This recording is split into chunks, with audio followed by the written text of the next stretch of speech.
We found out this week that Border Patrol hasn't taken seriously the disgusting culture of dehumanization and all of that we've learned more and more about over the past couple of years. And I want to remind people of the cost of that because the cost is significant.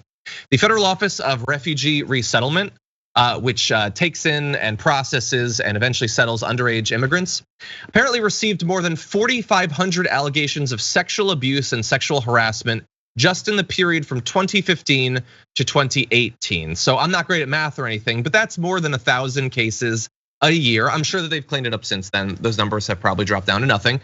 But one would hope that in a country where the right has become increasingly obsessed with the specter of a behind the scenes government cabal of people who are raping children, that this would be something that they would seize on and maybe do something about these offices. We have 178 complaints against staff at the shelters, youth care workers escorting the children everywhere they go or being accused of sexual assault, rape, things like that. Complaints range from inappropriate romantic relationships between children and adults to watching children shower. So that's specifically 2 children. And again, how this, like aren't we supposed to care about children like fundamentally? Like, the QAnon nonsense aside, we're supposed to protect children. Unfortunately, that assumes that we actually consider them human children, worthy of dignity, and too many Americans don't in this case. We also have horrendous behavior towards adults as well. So we're gonna talk about that in just a sec, but I want to give you a chance to jump in, Nina.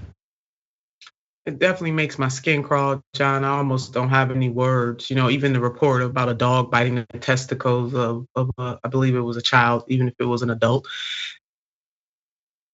This is a mentality. This is it. And you are gonna have to clean house. There is no reforming of this kind of mess. It must be transformed. And not to even have a heart for other people's children. Jesus. And you know what? These children grow up to become adults. So if you don't love them as children, you damn sure not gonna love them as adults. And that is crystal clear. They treat these people as if they are the other, not deserving of. That really is it. This is in their heart. We talk a lot about, I don't know what's in so-and-so's heart.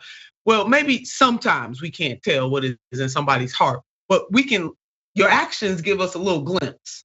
Not that people can't change, don't get me wrong, but your actions, and this is not individual actions, John. If this was just a one-off or maybe 2, that would be a different thing. But this type of behavior and treatment is embedded in the system, in the hierarchy, in how they operate, how the Border Patrol operates on a regular basis.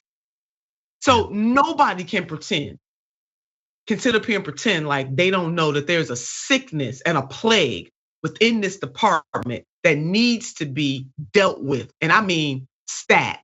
That what they say in the hospital, when you hear the word stat, that means right damn away, right away. Yep, and if we don't, what are we gonna get? We're gonna get cases like this. You referenced one, I'm just gonna run through a few of these. So this is coming from a report from Human Rights Watch. It's available on their website. They treat you like you're worthless. You can go there and get the numbers, get individual cases. I'm gonna give you just a couple of little things that they reference. So in 2017, U.S. Border Patrol agent kneed a woman in the lower pelvis, leaving bruises and pain days later, according to her statement to a government official screening her asylum claim. Just knee a woman in her lower pelvis, that's how you treat people. That same year, a Border Patrol agent or Customs and Border Patrol officer forced a girl to undress and then inappropriately touched her. I just want to bear in mind, when there are 4,500 accusations of sexual assault, first of all, do you think that all of them had a claim made against them? Like, you think that these migrants always feel like they can speak up when this happens? So God only knows how many the numbers actually is. This is what one of those looks like. You're forced to undress, and then the Border Patrol starts fondling you, starts groping you. That's one. We had 4,500 in 3 years. Okay, so we have in 2018, a CBP officer hit another asylum applicant so hard he was knocked unconscious and his brain swelled. That same year, an officer wearing a green uniform, consistent with those of the Border Patrol, asked an asylum applicant to give him oral sex in exchange for being released from custody. Another asylum applicant was bitten in the testicle by Border Patrol service dog and then was denied medical treatment for about 1 month and ultimately had to have his testicles surgically removed. In 2019, CBP officials appeared to withhold food from a man in a freezing cold holding facility until he agreed to sign a paper that he did not understand. So the coercion comes in multiple forms. There's sexual coercion, there's violent coercion, there's threats of deportation to coerce migrants to do what they want, and you can be abused sexually and physically, whether you're a child or an adult, whether you're alone, whether people are around, it all happens. And this is the system that we're told is illegitimate for us to demand that it be reformed, that ICE be taken away, that CBP undergo massive reform. This is what's happening every single day. Any final thoughts, Nina? These people are sick, John.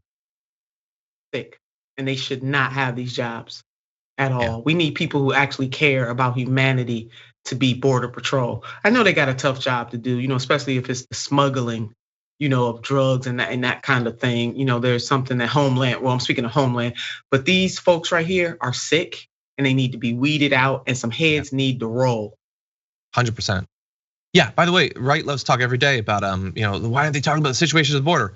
Let's talk about the situation at the border. Let's talk about the inhumanity and the violence, the assaults at the border. Let's actually talk about that and let's do something about it.